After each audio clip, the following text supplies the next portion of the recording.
Well, hi everyone.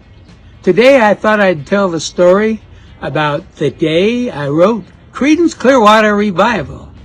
By that, of course, I mean the day that I came up with that name. We got to go back to October 1967.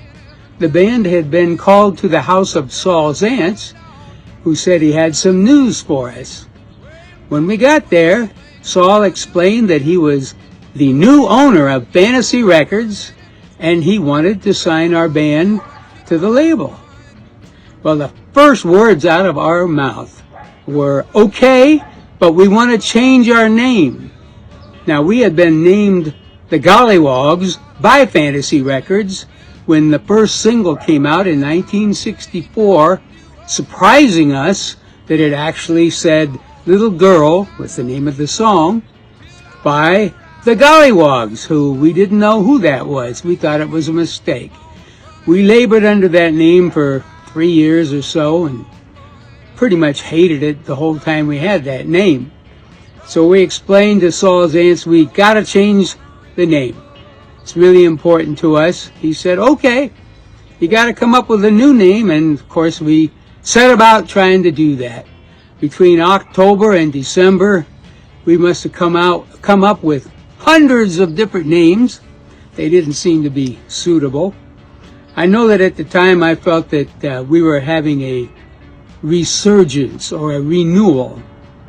Well, anyway, you sort of go through a bunch of names that didn't stick. It's Christmas Eve, 1967. I'm watching television, and on comes this beer commercial. The background music is vocal harmony that's really lush. Just wonderful. And the pictures on the screen are an enchanted forest with a wonderful creek running through it, a little babbling brook. The whole thing was enchanted. Lovely color, a lot of green, of course. And I was just really soothed by that picture. Right after that commercial for the beer company, there was a black and white commercial. It was an anti-pollution commercial, and it showed another stream with a bunch of cigarette butts and styrofoam cups, and coming up against that lush green forest, it was quite a shock to me. At the end of the pollution commercial, it said, if you want to change this, write to Clean Water, Washington. Well, that really stuck in my head. I mean, this all took place now in a matter of a couple of minutes. And I thought about clean water, and it jumped in my mind. It kind of flipped. I said to myself, Clearwater. I really liked that feeling and that image. Man, that was a soulful phrase to me. Well, wow, what goes with Clearwater? Well, we had been toying in and out, up and down, with the name of a friend who was named Creedence.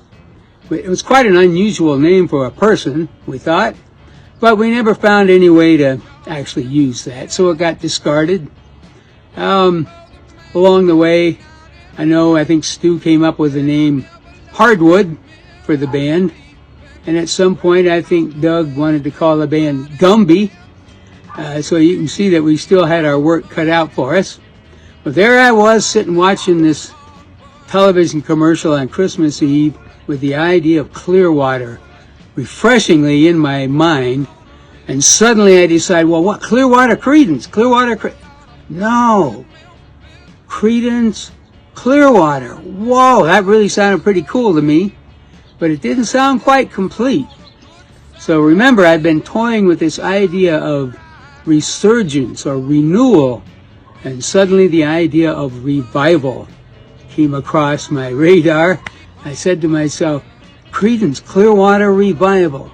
Wow, that just sounded great to me. Still does.